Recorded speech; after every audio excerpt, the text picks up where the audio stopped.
और शौचालय का पैसा ग्राम सभा में आया हुआ वापस हो गया। ये इल्जाम नहीं बनवाने की वजह से ये इल्जाम आप पूरी जिम्मेदारी से लगा रहे हैं कि 30 से 40% शौचालय नहीं बना है? एकदम जिम्मेदारी से मैं।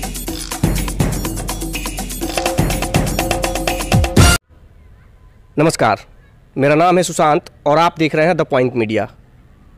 मिशन पंचायत के तहत इस वक्त हम हैं कुशीनगर में, और ये कुशीनगर के तमकुही राज का सरया बुजुर्ग ग्राम सभा है, जहां हमारे साथ बातचीत करने के लिए मौजूद हैं प्रधान पद के प्रत्याशी, यहां से 2 बार के प्रधान रहे श्री अब्दुल मन्नान जी। आइए हम इनसे जानते हैं कि इनको क्या कुछ कमियां दिखी हैं इन 5 सालों में जब वो प्रधान नहीं रहे हैं, और अगर वो अब जीतते हैं तो क्या कुछ करेंगे अपनी ग्राम सभा के लिए। मन्नान जी, आपका सबसे पहले द पॉइंट मीडिया पर बहुत बहुत स्वागत है। धन्यवाद। चुनाव अब काफ़ी नज़दीक आ चुके हैं, जनता से कैसा रिस्पांस मिल रहा है इस बार आपको? बहुत अच्छा, क्योंकि मैं 10 साल रहा हूँ, मुझको सब लोग जानते और पहचानते हैं। मेरे विचारों को लोगों ने पढ़ा है, जाना है, सुना है, मेरे कार्यों को लोगों ने देखा है। इस बिना पे लोग बहुत ही ज़्यादा पसंद कर रहे हैं और बहुत उत्साह के संग हमारे संग जुट के हमारे मिशन को आगे बढ़ा रहे हैं। आप पिछले 10 साल प्रधान रहे हैं और अभी इस 5 सालों में नहीं है, इनमें आपको क्या कुछ कमियां लगती हैं? मतलब आपकी कमी आपको कहाँ महसूस हुई थी इन 5 सालों में? देखिए, गांव को मैं जिस राह पे लेके चला 10 साल और गांव के जो संपूर्ण विकास करने का प्रयास किया, वह वहीं का वहीं खड़ा हो गया जहां मैं छोड़ा था।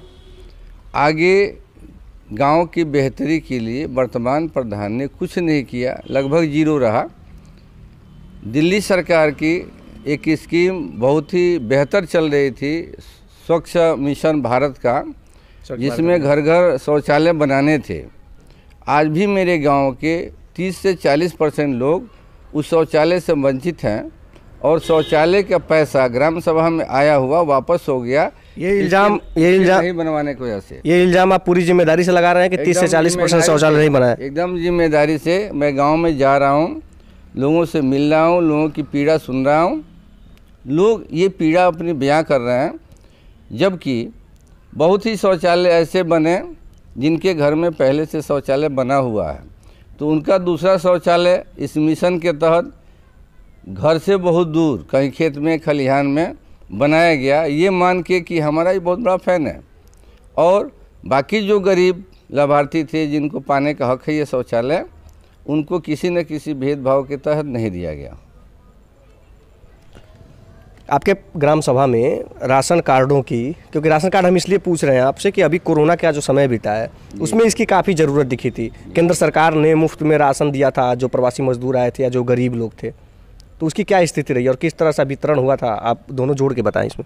नहीं, वितरण के लिए हमारा कोठेदार बेहतर है, वितरण में कोई कटौती नहीं करता है, पब्लिक से जुटा हुआ है और बहुत पुराना कोठेदार है। रह गया सरकार की स्कीम की बात, तो वह सही रहा, लोगों को उसे लाभ मिला, गरीबों को लाभ मिला। जो बाहर प्रदेश से दूर से आए थे लोग, जो बेरोजगार हो गए थे, उनके जीवन को बेहतर बनाने में इसका बहुत बड़ा ही सहयोग रहा। हम इसके लिए सरकार को धन्यवाद देते हैं। ज़रूरतमंदों के पास राशन कार्ड है कि नहीं, मैं ये पूछना चाह रहा हूँ। ज़रूरतमंदों के पास राशन कार्ड है। एक कमियाँ उसमें ये रहीं कि जब वो फार्म डाला तो अपने परिवार के पूरे मेंबरों का फार्म डाला, और सरकार की मंशा ये थी कि ग्रामीण क्षेत्र में 80% परिवार को ये BPL और अंत्योदय कार्ड दिए जाएं। 20% परिवार ऐसे हैं जो गरीबी रेखा से ऊपर निवास करते हैं, लेकिन ऐसा नहीं हुआ। इस गांव में जो नौकरी करता है, जो नौकरी से रिटायर है, उसको भी BPL का कार्ड दिया गया, और गरीबों की यूनिट छीन के उनको दे दिया गया, जिससे गरीबों का यूनिट घटा और उनको आवश्यकता के मुताबिक राशन नहीं मिल रहा है। यूपी बिहार में आमतौर पे देखा जाता है, भले वो विधानसभा लोकसभा चुनाव हो या पंचायत चुनाव हो, जातिगत फैक्टर बेहद अहम होता है। आपके ग्राम सभा में इसकी क्या स्थिति है? नहीं, हमारे ग्राम सभा में ऐसा नहीं है। यहाँ न किसी जाति का असर है, न धर्म का असर है, न धर्म के नाम पे यहाँ चुनाव होता है, न जाति के नाम पे चुनाव होता है। चूँकि मैं अल्पसंख्यक समुदाय से आता हूँ, मेरी यहाँ संख्या बहुत ही कम है, लेकिन हर बिरादर के लोग मुझको पसंद करते हैं और यहाँ अपना उन नेता चुनना ज़्यादा पसंद करते हैं, ना कि जाति और धर्म के लोगों को।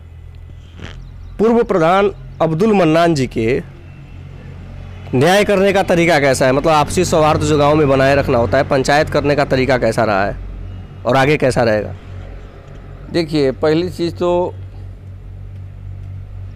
न्याय संगत बातें क्या हैं, इसको जानने के लिए जो भी पीड़ित पक्ष है या जो भी आरोप लगाए गए एक दूसरे पे, उसको मैं 2 दिन 3 दिन रीड करता हूँ, जानने का प्रयास करता हूँ अगल बगल पड़ोस के लोगों से, और पक्ष और विपक्ष के दोनों लोगों की बात सुनता हूँ, पड़ोसियों से जानने का प्रयास करता हूँ, और उस पंचायत में इस गांव के अनुभवी लोगों को बुलाने की कोशिश करता हूँ। वो लोग आते हैं और लोगों के ओपिनियन, जैसे कि पड़ोसी का क्या ओपिनियन रहा, क्या देखा उसने, क्या सुना उसने, प्लस ये पक्ष विपक्ष दोनों की बातें सुन के हृदय से पीड़ित को न्याय देने का प्रयास करता हूं और अधिकतम लोगों को इससे संतुष्टि मिल जाती है। अगर आप अब की बार चुनाव जीतते हैं तो आपकी क्या प्राथमिकताएं रहेंगी? कौन से कार्य आपके शासन में छूट गए थे, या कौन से कार्य अभी के जो प्रधान है वर्तमान में जो चल रहा है समय, कौन से कार्यों की कमी आपको दिखती है जो आप जीत के आगे करने वाले हैं? देखिए, मैं लगभग जवानी की उम्र से राजनीति करता हूँ। सन 1979 में जब मैं हाई स्कूल में पढ़ रहा था तो मेरे पिता प्रधान हुआ करते थे इस गांव का। उनको देख के मुझको प्रेरणा मिली कि बड़ी हृदय से लोगों की सेवा करते हैं। मैं भी सेवा करने का मैंने आदी बनना चाहता था, या हावी एक बनी। लोगों ने अवसर दिया। जब हमको ये ललसा लगी, उस समय चकबंदी चल रहा था।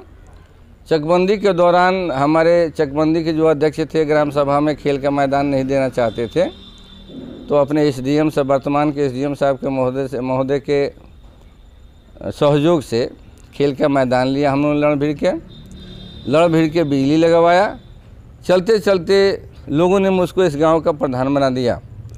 तो मैंने इस गांव की जितनी रोड बंद थी, जिसमें गांव के लोगों को घर बनाने के लिए अपना ट्रैक्टर ट्राली ले जाने में दिक्कत था, उन रोडों को मैंने प्राथमिकता पे खोला, बिजली की व्यवस्था किया, रोड की व्यवस्था किया, और 2015 में पानी टंकी की व्यवस्था जो गवर्नमेंट की स्कीम चली, उसको मैं अपने प्रयास से स्वीकृति कराया और गांव में पानी टंकी की व्यवस्था किया, प्राइमरी स्कूल बनवाया, मिडिल स्कूल बनवाया। ये सारी चीज़ें लगभग हमारे गांव को मिल गई। अब एक चीज़ बाकी है, हॉस्पिटल, जो प्राथमिक स्वास्थ्य केंद्र हर गांव में खोलने की सरकार की स्कीम थी। उसके लिए मेरे वहाँ ज़मीन भी आवंटित है, लेकिन उसको मैं करने की कोशिश किया, तब तक चुनाव आ गया, मुझसे हो नहीं पाया, मैं कर नहीं पाया, ये छूट गया। जिसकी बहुत ही आवश्यकता मेरे गांव को है, तो मेरे प्राथमिकता में सबसे पहले हॉस्पिटल रहेगा। अगर इस गांव के लोगों का सहयोग आशीर्वाद मिलता है, मुझको फिर से प्रधान चुनते हैं, तो पहली प्राथमिकता में मैं हॉस्पिटल बनवाने की कोशिश करूंगा। मेरे वहाँ पंचायत भवन नहीं है, पंचायत भवन बनवाने की कोशिश करूंगा, लोगों को बेहतर न्याय देने की कोशिश करूंगा। और उस प्राथमिकता के अंतर्गत ही जो शौचालय से लोग वंचित रह गए, जो लोग आवास से वंचित रह गए, पात्र व्यक्ति हैं, उनके लिए अपना खून पसीना बहा के मेहनत करके उनको ये जो उनका हक बनता है, जो सरकार देती है, उसको दिलाने का मैं भरसक प्रयास करूँगा। पंचायत चुनाव में आमतौर पे प्रत्याशियों पे आरोप लगता है कि प्रलोभन देकर वोट वसूले जाते हैं, इस पे आपका क्या राय है? देखिए, हमको भी सुनने में आता है, सुनने को मिलता है, लेकिन मैं जब से चुनाव लड़ रहा हूँ, इस पे मैं अमल नहीं करता, न इस पे मैं विश्वास करता हूँ कि प्रलोभन से लोग वोट करते हैं और अपना प्रत्याशी चुनते हैं। इस पे मेरा विश्वास नहीं है। मेरा विश्वास ये है कि ये वोट लोग अपनी मनसाओं के अनुरूप देते हैं। मनसा उनकी मोहब्बत की होती है, मनसा उनके अपने अधिकारों की होती है, मनसा उनके अपने सुरक्षा की होती है। उनको लगता है कि ये सारी चीज़ें हमको इस नेता से मिलेगा, वो उसको वोट करता है। और हमको इसी तरह के वोट मिलते हैं। न मैं प्रलोभन पे किसी से बात करता हूँ, न किसी को प्रलोभन देता हूँ, न मैं किसी ऐसी चीज़ का इस्तेमाल करता हूँ जिससे वोटर प्रभावित हो। मैं सीधा अपने विचारों के माध्यम से उनके हृदय में समाता हूँ, उनके हृदय को जीतता हूँ और उनके जो हक हैं उनको देने की बात करता हूँ। ये उनको अच्छा लगता है और मुझको अपना प्रतिनिधि चुनते हैं। चलते चलते आप हमारे चैनल के माध्यम से अपनी ग्राम सभा की जनता को क्या संदेश देना चाहेंगे इन चुनाव में?